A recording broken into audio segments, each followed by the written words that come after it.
சண்முகவடிவேலு மாமாவை ஐயா என்று சொல்ல வேண்டும். ஊரே கொண்டாடி கொண்டிருக்கின்ற நகைச்சுவை இமயம் அவர். அவரை பார்த்தாலே சிரிப்பு வரும். டெய்லி யூடியூப்ல 2 ஜோக் பார்க்காம அவர் தூங்குறது கிடையாது. எல்லோரும் சிரித்து மகிழ்வதற்காகவே வாழ்ந்து கொண்டிருப்பவர் அவர். அடுத்து அப்பா சொல்வார்கள், தான் ஆச்சாரம் ஐயா பாரதி பேசி கேட்க வேண்டும் என்று. அவருக்கு முன்னால் பாரதியை பற்றி நான் பேச என்ன இருக்கின்றது எனக்கு தோன்றுகிறது. அடுத்து எங்கள் ஊர் திருச்சிக்கு வெள்ளை ஜெயந்த ஐயா அவர்கள் நகைச்சுவை மன்ற நிகழ்ச்சிகள் அத்தனையிலும் பங்கேற்று எங்களை எல்லாம் சிறப்பு செய்து கொண்டிருக்கின்றார். அவருக்கும் எங்கள் நெஞ்சார்ந்த நன்றிகள். என்னுடைய குருநாதர் மாது அண்ணா, என்ன சந்தேகம் வந்தாலும் மாது அண்ணனுக்கு ஒரு போன். இதுதான் என்னுடைய வேலை இப்பொழுது. எல்லோரும் இங்கு வந்துள்ள அனைவருடைய பாத கமலங்களையும் வணங்கி மகிழ்ந்து என்னுடைய உரையை தொடங்குகிறேன். விடுதலை போரில் முத்தமிழை நினைத்தால் முதலில் நம் நினைவுக்கு வருவது இயற்தமிழ். இயற்தமிழ்னு நினைச்சா ஐயா சொன்னாங்க, இயல்னு ஆரம்பிச்சு பாரதியை மட்டும் சொல்லிட்டு விட்டுட்டாங்க. நான் பாரதிய சொன்னாலே எல்லாமே அடங்குங்கிற மாதிரி பாரதியில ஆரம்பிச்சு எல்லாமே உள்ளதுதான் இயற்தமிழ்.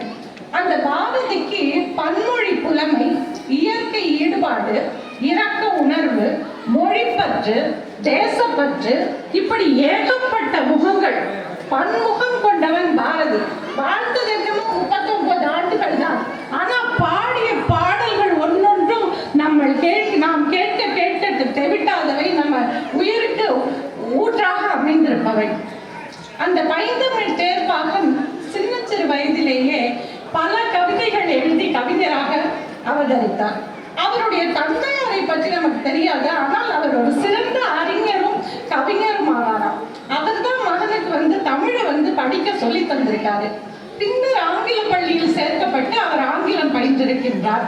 11 வயதிலேயே எட்டயபுர சமஸ்தானத்தில் பல்வேறு தலைப்புகளில் பாடல்களும் கவிதைகளும் இயற்றி பாரதி என்ற பட்டத்தை தமிழறிஞர்கள் அதற்கு சுப்பிரமணியம் என்று அவருக்கு கொடுத்திருக்கின்றார்கள். பாரதி என்பது கலைமகளுக்கு இன்னொரு பெயர். பாரதியின் தந்தை இளம் வயதுல இறந்து போறாரு. அதனால மேற்கொண்டு அங்க அவரால் இருக்க முடியல. அவருடைய அத்தையார் காசியில இருக்காங்க. காசிக்கு சென்று இந்தியும் சமஸ்கிருதமும் நன்றாக பயில்கிறார் அவர். அப்பொழுது காசியிலையும் தொடர்ந்து தங்க முடியாத நிலைமை. திருப்பி எட்டயபுரம் சமஸ்தானத்துக்கே அலுவல் பார்க்கிறார். அங்கு அலுவல் பார்க்கையில நிறைய பாடல்கள், அங்க இருக்க புலவர்களை பற்றியும் சமஸ்தானத்தை பற்றியும் நிறைய பாடல்கள் எழுதியிருக்காரு.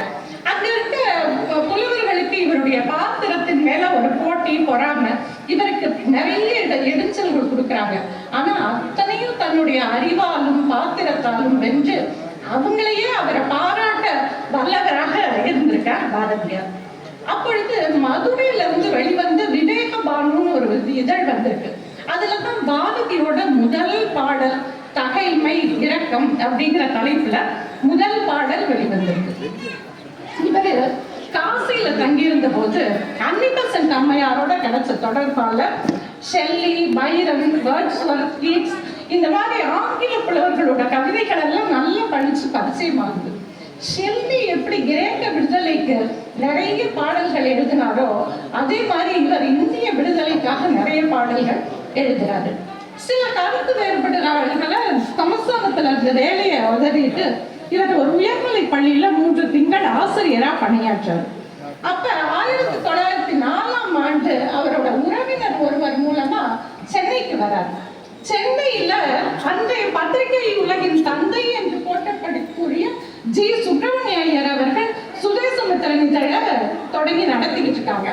அதுல சில காலம் இவர் உதவி ஆசிரியரா பணியாற்றாரு. அவரு அங்க நல்லா நடத்துறாங்க, நல்லா வச்சிருக்காங்க. இப்ப இந்திய நாடு இந்த ஸ்டேஜ்ல எப்படி இருந்துச்சுன்னா, ரொம்ப மக்கள் நம் நாடுங்கிற சிந்தனை இல்லாம, மொழியை பற்றி பற்று இல்லாம, ரொம்ப அஞ்சி வாழ்ந்துகிட்டு ஆங்கிலேயர்கிட்ட அடிமைப்பட்டு ரொம்ப மோசமா வாழ்ந்துகிட்டு இருந்த காலம் அது. அப்ப நமக்கு நம்ம தூண்டக்கூடிய ஒரு தலைவன் தேவைப்பட்டான். அந்த காலத்துலதான் பாரதி தோன்றாரு. ஆங்கிலேயரை அழிக்க வல்ல வீரர் பலருள் ஒருத்தரா பாரதி தோன்றுறார். அப்போ எல்லா தலைவர்களும் வீரர்களும் எல்லாருமே இது எல்லாரும் ஒரு பக்கம், பாரதி ஒரு பக்கம்னு எடுத்துக்கிட்டா, இவர்கள் அனைவருக்கும் பாரதிக்கும் ஒரு வித்தியாசம் உண்டு. இவர்கள் அத்துணை பேரும் தன்னோட கொள்கையில இருந்து சிதைச்சு போயிடுறாங்க. ஆனா பாரதி ஒருத்தன் கடைசி வரைக்கும் தன்னோட கொள்கை மாறாம வாழ்றாரு. பாவேந்தர் பாரதிதாசன் தன்னுடைய ஆசான பாரதியார் நினைக்கிறாரு. அவர் சொல்றாரு, பாரதி தோன்றின காலத்தை பற்றி பாரதிதாசன் என்ன கருத்து தெரியுமா வைக்கிறாரு? வட இந்தியாவுல கொலைகள் மலிந்திருந்த காலத்துல எப்படி ஒரு மகாவீரர் தோன்றி சமணசமத்தை உருவாக்கி மக்களை காத்தாரோ, அது மாதிரி வீடு பேருங்கிறது ஒரு குறிப்பிட்ட சமுதாயத்துக்கு மட்டும்தான் அப்படிங்கிற எண்ணம், குறுகின எண்ணம் இருந்தது. தாழ்த்தப்பட்டவர்களுக்கும் தாழ்ந்தவர்களுக்கும் வீடு பேரு கிடையாதுங்கிறத மாத்தி அமைச்சு அனைவருக்கும் வீடு பேற்றை காட்டியவர் ராமானுஜர் அவர்கள். அவர்கள் எப்படி இங்க தோன்றினாரோ அதே மாதிரி இந்து, முஸ்லிம், கிறிஸ்தவன் ஒவ்வொருத்தரும் மத சண்டையிட்டு கொண்டு தான் தமிழங்கிறதையே மறந்து வாழ்ந்துருச்சுதான். அப்ப எப்படி ராமலிங்கர்கள் தோன்றி தன்மார்க்க நெறிய போதிச்சு ஒரு ஆண்மனைய ஒருமைப்பாட்டை சொல்லி கொடுத்தாரோ அதே மாதிரி பாரதி புலவன் தோன்றினான்னு சொல்றாரு. தமிழகம் தமிழுக்கு தகும் உயர்வளிக்கும் தலைவனை எண்ணி தவம் கிடைக்கையில் இலகு பாரதி புலவன் தோன்றினான்னு பாரதிதாசன் சொல்றாரு. அழகான பாரதிதாசனோட குருநாதர் பற்றி அவர் சொல்ற ஒரு கவிதை,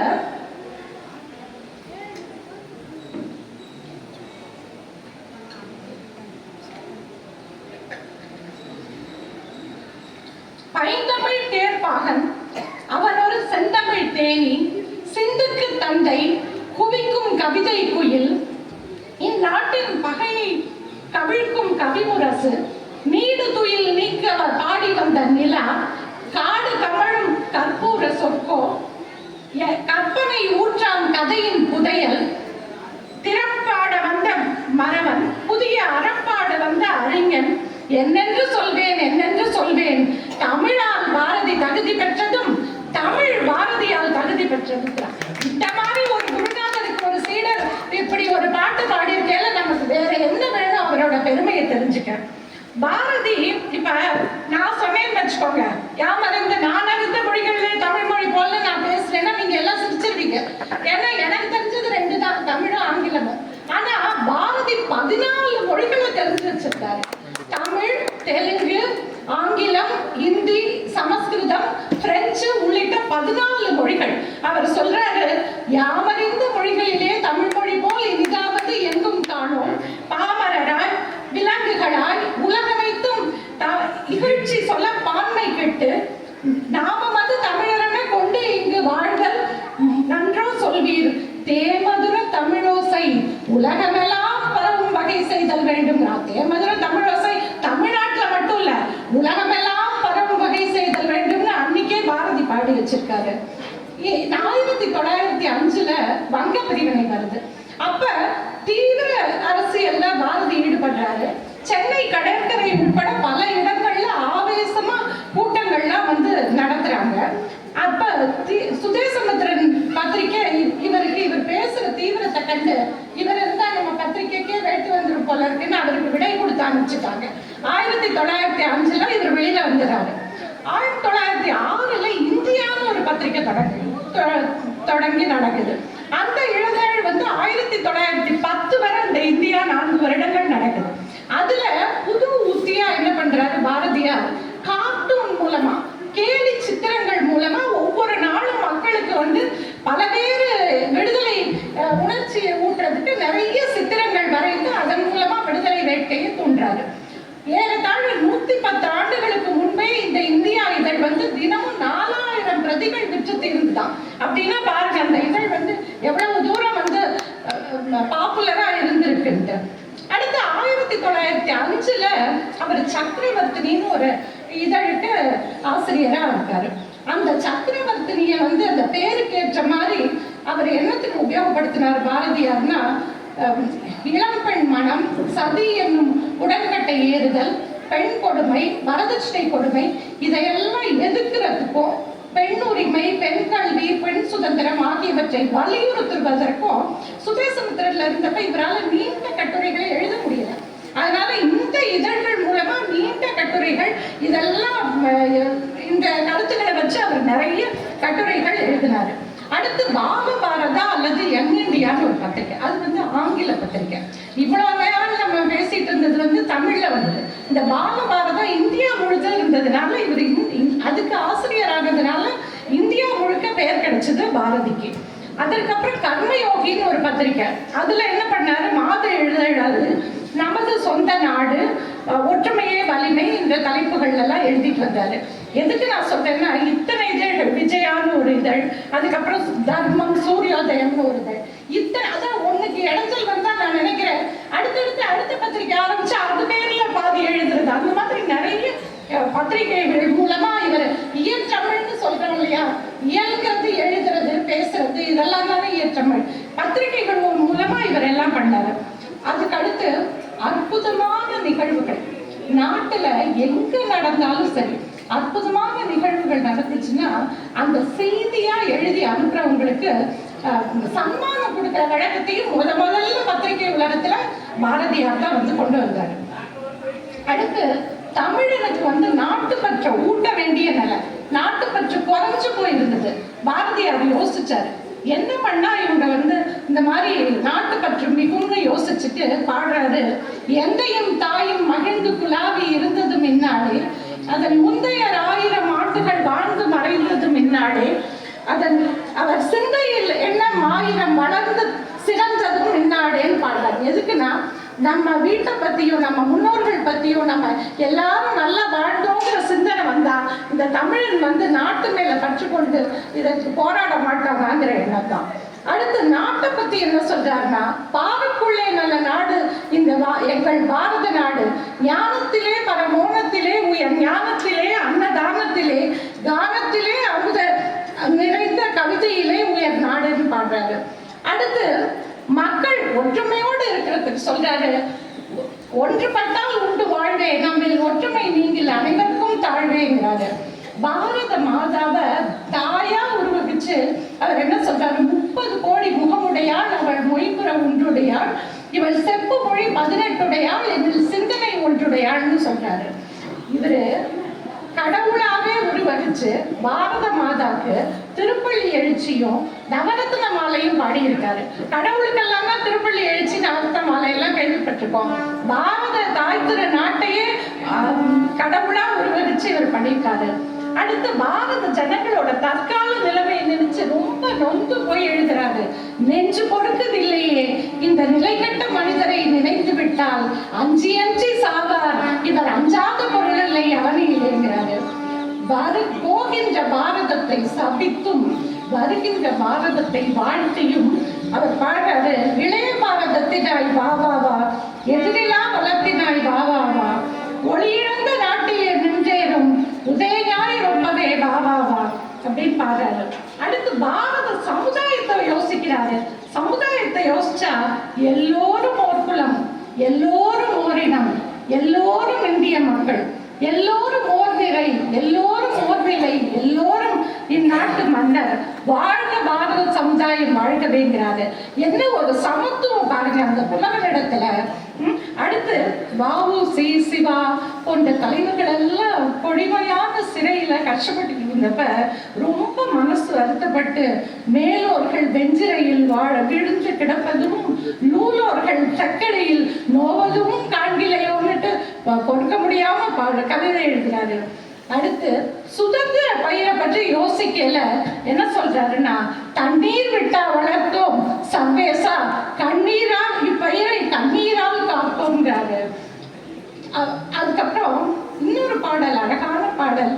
என்று தனியும் என்று சுதந்திர தாகம், என்று மடியும் எங்கள் அடிமையின் மோகம், என்று எமது அன்னை கை விலங்குகள் போகும், என்று எமது இன்னல்கள் தீர்ந்து பொய்யாக்குங்கிறாரு. அதோட ஏராளமான, நான் இது the tip of the iceberg சொல்லுவாங்க. தண்ணிக்கு மேல ஐஸ் கட்டி பறக்கிற ஒரு கொஞ்சம் எடுத்து நுனிப்புள் மேய்ஞ்சு சொல்லியிருக்கேன். பாரதி பாட்ட பாடல்களை படிச்சோம்னா நமக்கே ஊற்றெடுக்கும் நம்முடைய உற்சாகம், நாட்டின் மேல் பற்று வரும். அப்படிப்பட்ட பாரதியை நாம் கொண்டாட வேண்டும். அடுத்து அவரு சுதந்திர கிடைக்கும் போல இல்லை, ஆனா அவரோட தொழில்நோக்க பாருங்க. ஐயா சொன்ன மாதிரி வந்தே மாதரம் பாட்டு பாடுவோமே பாடுவோமே வந்து முன்னாடியே எழுதிட்டாரு. ஆனந்த சுதந்திரம் அடைந்து விட்டோம் என்று முன்னாடியே எழுதிட்டாரு. தாயின் மொழி கொடி பாரியில முன்னாடியே எழுதிட்டாரு. என்ன ஒரு தொலைநோக்கு அந்த மனிதனுக்கு! அவரை பத்தி பேசல, அவரை மட்டும்தான் பேச முடியும். அடுத்து 20ஆம் நூற்றாண்டின் இடைப்பிரியா பாவலர்களா இருந்தவங்க வந்து இந்திய தேசிய பாவலர் பாரதியாரும் தமிழ் தேசிய பாவலர் பாரதிதாசனும். பாரதிதாசனும் பாரதியாரை போலவே பன்முக புலமை கொண்டவர். நல்ல கவிதை, கட்டுரை, இதழ் இலக்கியம், மற்ற எல்லாமே வந்து படைப்பு இலக்கியங்கள் எல்லாமே படைக்கக்கூடியவர் பாரதிதாசன். பாவேந்தர், புரட்சி கவிஞர்னு ஆயிரம் சொற்களாக சொன்னா கூட பாவேந்தர் கடைசி வரை பாரதிதாசனாகவே வாழ்ந்தவர், பாரதிதாசனாகவே இருக்க பெருமைப்பட்டவர். அப்படித்தான் இருந்தார். கடைசி வரை அவர் அப்படிதான் இருந்தார். அவரு 1961 குயில்னு ஒரு பத்திரிக்கை வருதுங்க. அந்த குயில்ல நமக்கு தோணும்ல, இவருக்கே இவ்வளவு பெருமை இருக்கு, இவரையே பாரதிதாசன் அவரை சேர்த்து வச்சுக்கணும் அப்படின்னு. இந்த கமல் சுப்ரத்திரம் சொல்றாரு, பாரதியாரை நான் ஆதரித்து பாரதிதாசன் என பெயர் வச்சுக்கிட்டதெல்லாம் எனக்கு வந்து ஒரு கூட்டத்தாரிடை கிடைக்க போகிற நன்மையை உத்தேசித்து அல்ல. பாரதியார் ஜாதியை பற்றி, ஜாதி கொள்கையை நன்றாக புரிந்து கொண்டு உண்மையாக அதை எதிர்த்தவர். அதனாலேயே அவர் என்னுடைய உள்ளத்தில் முதலிடம் பிடித்துள்ளார். அதோடு அவர் எப்படி கவிதை எழுதி எளிய நடையில் மக்களை கவர்ந்து பாடல்கள் திறம்பட சமைக்கின்றாரோ அதை எடுத்துக்காட்டாக எல்லாரும் எடுத்துக்கொண்டு அவர்களும் அந்த மாதிரி செய்ய வேண்டும் எல்லாரும்ங்கிறதுக்காக தான் பாரதிதாசன் நான் பெயர் வச்சுக்கிட்டேன்ட்டு குயில் இதழ்ல அவர் சொல்றாரு. புரட்சி கவிஞர் பாரதிதாசன் கவிதைகள்ல புதிய பாங்குகளை கண்டவர். பல பொருட்களோட அழகையும் அருமையையும் சிறப்பையும் புகழையும் உண்மையையும் உயர்வையும் மிக மிக அழகா எல்லா பாடலையும் அவர் வந்து எடுத்து காட்டுறாரு. வேண்டத்தகாத பழக்கங்களை சாடியவர், மூட பழக்க வழக்கங்களையும் குருட்டு நம்பிக்கைகளையும் வேரோடு தகர்த்தவர் பாரதிதாசன். அவர் எவருக்கும் தாழாதவர், எவரையும் தாழ்த்தாதவர். அந்த மாதிரி ஒரு நல்ல மனப்பக்குவம் உடையவர் அவர். மக்கள் வாழ்வோடு கலந்து நிற்பது மொழி. மொழி வந்து உள்ளமும் உணர்வும் உணர்வு ஆற்றல், உயிர் பாற்றல். அது தமிழ் என்பதற்குள் மொழி, இனம், நாடு, பண்பாடு, வாழ்வு இவை அத்தனையுமே தமிழுக்குள்ள அடக்கம். நம்ம முன்னோர்களோட 3000 ஆண்டு சிந்தனைகளை நம்முடைய தமிழ் மொழி உள்ளே அடக்கி வைத்துக் கொண்டிருக்கின்றது. அதனாலதான் மொழியை நம்ம நல்லா படிச்சோம்னா நமக்கு நம்மளோட முன்னோர்களோட சிந்தனை அத்தனையும் வந்து நல்ல புரியும், நம்ம புரிந்து கொள்ள முடியும். முற்போக்கு கொள்கையும் நற்றமிழ் ஆர்வமும் புரட்சி உள்ளமும் எல்லாமே இருந்த பாரதியோடு சேர்ந்தப்புறம் பாரதிதாசனோட போக்கே மாறிடுச்சு. அவர் வந்து என்ன பண்றாரு, அவர் சொல்றாரு, பாரதிதாசன் ஆன பிறகு பாடுறாரு அவர் ஒரு பாட்டுல, பாடலில் பழக்கமுறை பழநடை என்பதோர் காடு முழுவதும் கண்டபின் கடைசியாய் சுப்பிரமணிய பாரதி தோன்றி என் பாட்டுக்கு புதுமுறை புதுநடை காட்டினார். இவரோட பழக ஆரம்பிச்சோட இவருக்கு புதுமுறையும் புதுநடையும் வந்ததுன்னு பாரதிதாசனே சொல்றாரு. தமிழ்நாடெங்கும் பரவி நின்ற பாரதிதாசனது கவிதை நீரோடை வீழ்ச்சியுற்ற தமிழருக்கு எழுச்சி ஊட்டியது, விசையொடித்து சாய்ந்து கிடந்த உள்ளங்களுக்கு வலிமை ஏற்றியது, அந்நியர்களுடைய சூது வாது வஞ்சனை கொடுமை ஆகியவற்றை எதிர்த்து தூள் தூளாக்கியது. கவிஞர் கமல் சுப்ரத்தினம் பழம்பெரும் இலக்கிய தமிழ் இலக்கிய இலக்கண வடிவங்களில் மிகுந்த திறமை படைத்து பாக்கள் இயற்றக்கூடியவர். பால் இலக்கணத்தையும் அவர் நன்றாக பயின்றிருந்தார். அவருடைய படைப்பாற்றல் பெரியது. ஆனாலும் பாரதியாரோட சேர்ந்ததுல இருந்து அவருடைய நோக்கம், கொள்கை, கோட்பாடு எல்லாமே எப்படி மாறுச்சுன்னு கேட்டா, தன்னுடைய கவிதை படைப்பாற்றல் நம்முடைய நாட்டை உயர்த்துவதாகவும் நம்முடைய உலகத்தை உயர்த்துவதற்காகவும் நம்முடைய சமுதாய சீர்திருத்த சிந்தனைகளை உயர்த்துவதற்காகவும் மட்டுமே பயன்பட வேண்டுமே தவிர பொருள் திரட்டுவதற்காக அல்லங்கிற கோட்பாடுக்கு பாரதிதாசனை கொண்டு வந்தவர் பாரதியார். அடுத்து பாரதியாரோட பழகுவதற்கு முன்னே எல்லா பாரதிதாசன் பாட்டும் நம்ம எல்லாரும் படிச்சிருக்கோம். இது எனக்கு தோணுச்சு, நமக்கு தெரியாத ஒரு 2 பாடல்களை வந்து சொல்லலாமே அப்படின்னு சொல்லிட்டு. பாரதியாரோட பழகுவதற்கு முன்னரே இவர் என்ன பண்றாரு, கடவுள் நம்பிக்கை சக்கரவர்த்தி இருந்த காலத்தில் மயிலம் முருகன் கிட்ட ஒரு துதிப்பாடல் எழுதுறாரு. அதுல கேட்கிறாரு, வீழ்தலும் யாம் வாழுதலும் மே வேலவா உண்மையில் உண்டு, வீடில் நாங்கள் பட்டதெல்லாம் சொல்லவோ நின்பார், ஆழ்கடல் பூய்மேல் எமக்கினிதான் பாரத பூமியை நீ அட்டதிக்கும் போற்றும் வண்ணம் ஆக்குவாய் வானில், எட்டவே உரிமை கொடி தூக்குவாய்ங்கிறாரு. வானில் அட்டதிக்கும் போற்றும் வண்ணம் நீ வாழ வைக்கணும் அப்படின்ட்டு வேண்டாரு. பாரதத்தார் கொத்தடிமை ஆயினார், சிலர் பசி தொலைக்க வேறு தேசம் போயினார், அந்தோ ஏழ்கடல் செல்லும் கீர்த்தி போயின, தீனர் யாமெனும் பெருமை ஆயின, இக்கணம் இக்கடைக்கண் பார்த்தால் ஓர் நொடி தன்னில் எங்குல பகையனைத்தும் மண்பொடி, மாக்கடல் தீர்த்தீப்பட கைவேல் விடும் கந்தனே, உன்னை வழிபடும் போது குறை நேர்வதோ, ஏதாவது வர வரலாமா எங்களுக்கு, வீரர் மனத்திலும் சொல்லாத சோர்வு நேர்வதோ, கெட்ட வறுமை நோய்கள் அச்சு முதலாம் வழிமறிக்கும், இத்தலி தவிர்த்து இனி வரவிடாதே எமது நாட்டிற்கு கெடுதல், எங்க நாட்டுக்கு நீ கெடுதலையே வரவிடாத அப்படின்னு மயிலும் முருகனிட்ட துதிப்பாடல்ல இவர் எழுதுறாரு. இளம் வயதுல அவர் சொன்னாலும் பின்னாடி நம்முடைய சுதந்திரம் புரட்சி உள்ள படைத்த பல விடுதலை போராட்ட வீரர்களின் வீரத்தாலும் விடாமுயற்சியாலும் கடுமையான தொண்டினாலும் பெரும் தியாகத்தினாலும் தான் கிடைச்சதுங்கிறத உணர்ந்த அப்புறம் ஒரு பாட்டு எழுதுறாரு. அதாவது இந்த பாடல் வந்து சுதந்திரம் கிடைச்ச பின் அவர் பெருமிதத்தோடு எழுதின பாடல். வ.உ.சி., வாஞ்சி, வாவேசு, பாரதி போன்ற கிளர்ச்சியின் புரட்சியாளர்கள், மானம் மிகுந்த வாழ்வினர் திலகர், காந்தி, பகத்சிங், சரோஜினி குடும்பம், ஈவேரா, சிங்காரவேலர், சிவா, இன்னும் உயிரை எண்ணா கடமையாளர், ஆயிரம் பேரை அழித்து பெற்ற விடுதலை இதுன்னு பாடுறாரு. இத்தனை பேரும் சேர்ந்து வாங்கி கொடுத்த விடுதலைங்கிறார்.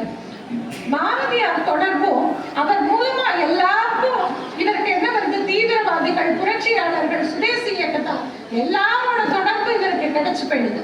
அப்ப இன்னும் தீவிரமா விடுதலை போர்ல பாரதிதாசன் ஈடுபடுறாரு.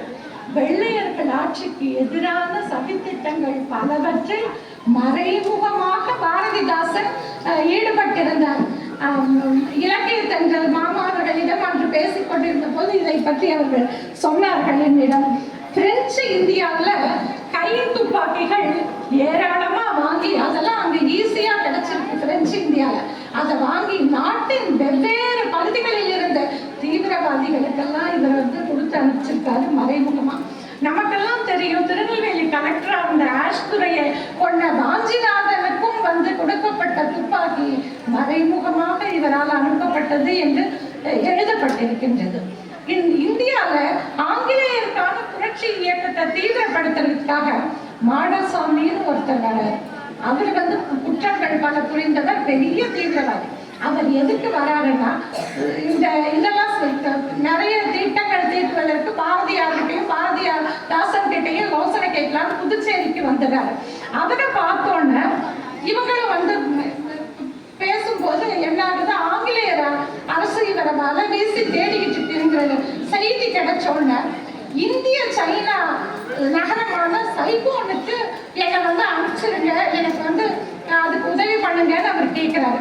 அப்ப என்ன பண்றாரு, அந்த மாடசாமிக்கு ஒரு பேராசிரியர் வேஷம் போட்டு அவருக்கு முகமதுன்னு ஒரு பேரை மாற்றி நடுக்கடல்ல வந்து இந்த கட்டுமரம்னு சொல்லுவாங்கல்ல, அதுல பாரதிதாசனே அவரை அழைச்சிக்கிட்டு கொண்டு போய் நடுக்கடல்ல கப்பல்ல ஏற்றி அவரை தப்பிக்க வழி பண்றாரு. அனுப்பிச்சிட்டு இவர் கரைக்கு திரும்புறதுக்கு அடுத்த நாள் நள்ளிரவாயிருக்கு. ஐயா அவர்கள் பேசும்போது சொன்னாங்க, ஒரு நாடகத்துல நடிக்கணும்னா எவ்வளவு திறமை வேணும், அதாவது முன்னாடி உட்கார்ந்துருக்க 200-300 பேரை மகிழ்ச்சி படுத்துறதுக்கு நம்ம நிலைமையை நம்ம சரிப்படுத்திக்க அவ்வளவு தேவையா இருக்கு. அந்த நாள்ல பிடிபடாம இப்படி ஒரு சதி திட்டத்திற்காக இவர்கள் தீவிரவாதத்திலையும் இவங்களுக்கு ஈடுபாடு இருந்ததுனால அவர்களெல்லாம் தப்பிக்க வைக்கிறதுக்கும் இவங்க வந்து எல்லாம் பண்ணியிருக்காங்க. பாரதிதாசன் வெறும் எழுத்தோடும் ஏட்டோடும் பேச்சோடும் அவங்க நின்று இல்லை, அவங்க செயல்படுத்தியும் எல்லாத்தையும் பண்ணியிருக்காங்கிறது நமக்கு வந்து இதுல இருந்து தெரியுது. அதையும் அவர் ஒரு பாடல்லையே எழுதுறாரு. பாரதிதாசன் பாடல்ல திலகர் செய்த உரிமை கிளர்ச்சியால் கொலை முதல் பற்பல குற்றம் சுமந்த மாசிலா மனத்து மாடசாமியும் அன்புரு பாரதி அரவிந்தர் முதல் வன்முறை உடையவராய் வருந்துவதற்கு உதவியாய் பன்முறை புதுமையில் செத்து பிழைத்தேன். எவ்வளவு பயந்து அவங்க இத்தனை காரியங்களும் வந்து செஞ்சிருக்கணும். எல்லாம் அவர் பாட்டிலேயே பதிவு பண்ணியிருக்காரு. அடுத்து விடுதலை வேட்டை உணர்வை சுதந்திர தேவியோடு நேரடியா பேசுற மாதிரி ஒரு பாடல் இருக்கு. உச்சி மலை அடி உன்னழகு தன்னில் ஓடும் சிறுத்தை மனத்தெளிவு கட்டும் கச்சை கருத்து வரும் குதிரை தன் கருத்தினில் வந்து கலப்பவளே அடி தாங்குவாய் உள்ள தாமரை மேல் வந்து தாக்குது பாரும் காதல் கனல் எங்கள் ஆவி உடல் பொருள் அத்தனையும் உன்றன் ஆசை நெருப்பில் துருப்புகளாம் அடி வெற்றி நிலைத்திட வேண்டும் தங்கள் வீரமெல்லாம் குவியேற வேண்டும் சுற்றம் சுகப்பட வேண்டும் நம் சுதந்திர வாழ்வினில் கூட வேண்டும் பாடல். தேச சேவகங்கிற பத்திரிகையில வந்த பாடல் இது. இளந்தமிழரை பார்த்து சொல்றாரு, எங்கள் இளந்தமிழ் வீரர் அவர் புவி வீழனும் வீரர். இந்த புவியே விழுந்தா கூட அவர் வீரர் தான். அதுலயும் சொல்றாரு, வெற்றி நிலைத்திட வேண்டும் தங்கள் வீரமெல்லாம் புவி ஏற வேண்டும் சுற்றம் சுகப்பட வேண்டும் சுதந்திர வாழ்வினில் கூட வேண்டும். இவர் மாணவர்களையும் விட்டு வைக்கலைங்க. மாணவர்களுக்கும் என்ன சொல்றாரு, அறிவுரையும் விளக்க உரையும் கண்ணிகள் போல அமைச்சிருக்காரு. பாரத போர் ஓங்கிடவே பாலுரிமை பெற்றிருந்தும் நீரதை எண்ணாதிருக்க நேர்மையுண்டோ மாணவரே அடிமையுற்ற அன்னை அரசு பெற உங்களின் கடமை இன்னதென்றுதான் கருதினவரோ மாணவரேங்கிறாரு. அடுத்து இந்த பாடல் நம்ம எல்லாருக்கும் தெரியும். எனையீற்ற தந்தைக்கும் தாய்க்கும் மக்கள் இனமீற்ற தமிழ்நாடு தனக்கும் இணையளவு நல வேண்டும் கிடைக்கும் என்றால் செத்தொழியும் நாளனுக்கு திருநாளாகுங்கிறது பாரதிதாசனோட உள்ள கிடக்கையே நமக்கு விளக்குது. அடுத்தது நம்ம திருவி கல்யாண சுந்தரனார், அதாவது புதிய உரைநடையின் தந்தை, வேலை பேச்சின் தந்தை, எழுத்து எரிமலை, தமிழ் தென்றல் திருவிக்கு அவர்களை பத்தி ஒரு சில கருத்துக்கள் பட்டோம். எளிமையின் உருவமாக திகழ்ந்தவர், எளிய கதாபாத்திரத்தை அவங்க உடுத்துவாரு, தனக்குன்னு ஒரு வீடு கூட இல்லாதவர், தனக்குன்னு ஒரு தமிழ் நடைய வகுத்துக்கிட்ட திருவிக்கா தமிழ் என்று எல்லோராலும் பாராட்டக்கூடியவர். அவர் மறைமலை அடிகளாரோட தொடர்பு வந்தப்புறம் நவசக்திங்கிற இதழை தொடங்கி 20 ஆண்டுகள் அதை வார இதழா நடத்திக்கிட்டு இருந்தாரு. ஆங்கில ஆட்சிக்கு எதிராக மக்களை பொங்கி எழச் செய்ய அந்த நவசக்தி இதழ் அவருக்கு உதவுச்சு. 50 நூல்கள் எழுதியிருக்காரு. செயல் நூல்களாகட்டும், அரசியல் சார்ந்த நூல்களாகட்டும். இந்தியாவும் விடுதலைங்கிறது முக்கியமான நூல். 1910ஆம் ஆண்டே அதை எழுதிட்டாரு. அது அவர் தீர்க்கதரிசிக்கிறதுக்கு இந்த நூல் ஒன்று போதும். இதுல என்ன சொல்றாருன்னா, அற போராட்டத்தினால்தான் நமக்கு சுதந்திரம் கிடைக்கும்னு சொல்றாரு.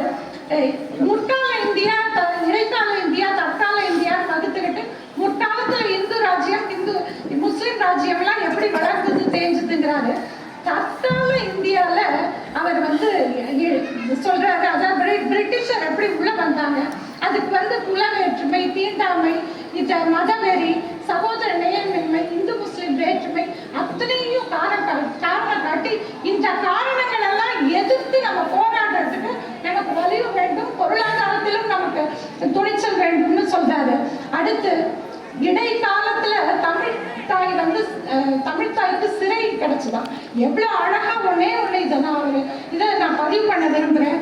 அந்த தமிழ் தாய்க்கு இந்நாள்ல சிறையோட நோய்களும் வந்துடுச்சான். நோய்களையும் சேர்த்து அவ அனுபவிச்சிருக்காளாம். தமிழ் தாய் காவிய உணவு இல்லாம மெலிஞ்சு போறாளாம், நலிஞ்சு போறாளாம். அப்படி நலிஞ்சிருக்க நேரத்துல அவளோட செந்நீர் ஓட்டம் குறைஞ்சு இருக்கான். அந்த செந்நீர் தேங்கி இருப்பதால் அது வெந்நீர் ஆகுதான். அந்த வெந்நீர் கொதிச்சு அவள் உடம்பே கொப்புளங்களாக்கி அதெல்லாம் புண்ணாக்கி தமிழ் தாய் அவளுடைய இனிய செம்மையான தேகம் உடம்பு முழுக்க புண்ணீரா கொட்டுது. தமிழனே, உன்னுடைய தாய் இப்படி இருக்கா, நீ அவளோட செய்தான, உன்னுடைய அம்மாவோட முகத்தை பாரு, எந்த மாதிரி நீ அவளுக்கு விடுதலையை வழங்க போறன்னு இவ்வளவு உணர்வு பூர்வமா அவர் எழுதுறாரு.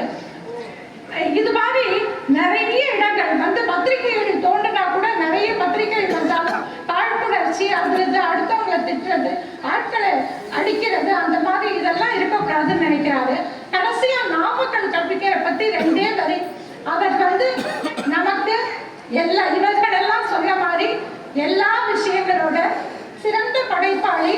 அதனோட பெரிய என்னன்னா அவர் அரசவை கவிஞரா இருந்தாரு, பெரிய ஓவியர், பத்மபூஷன் பட்டம் பெற்றவர். அவரை ஒரே ஒரு பாட்டு, கத்தியின்றி ரத்தமின்றி யுத்தம் ஒன்று வருகிறது, சத்தியத்தின் நித்தியத்தை நம்பும் யாரும் சேருவீர், காந்தி என்று சாந்தமூர்த்தி சேர்ந்து காட்டும் செந்தடி, மாந்தருக்குள் தீமை குன்று வாய்த்த தெய்வ மார்க்கமே. என்ன அருமையான பாடல்! நிறைய பாடல்கள் இது மாதிரி அவர் எழுதிட்டாரு. நம்ம நாட்டு விடுதலை என்பது பன்னீரில் குளித்தளித்து, பாலாலே வாய் கொப்பளித்து, பட்டாலே முகம் துடைக்கும் சீமான்களால் பெற்ற சுதந்திரம் அல்ல. இது பலவேறு எண்ணற்ற மனிதர்களோட தியாகத்தாலும் அவங்க வாழ்க்கையை தந்து நமக்கு இந்த சுதந்திரத்தை கொடுத்திருக்காங்க. இந்த சுதந்திரத்தை பேடி காப்பதற்கு நம்முடைய இளைய பாரதத்திற்கு, இல்லைன்னா மாணவர்களுக்கு கூட வச்சுக்கலாம், நம்முடைய மொழியினை பற்றியும் விடுதலை வீரர்களின் வரலாற்றையும் நாம் கட்டாய பாடமாக்கினால் மட்டுமே நம்முடைய நாடு, பண்பாடு, கலாச்சாரம் ஆகியவற்றை நாம் காப்பாற்ற முடியும் என்று கூறி நல்ல வாய்ப்பிற்கு நன்றி சொல்லி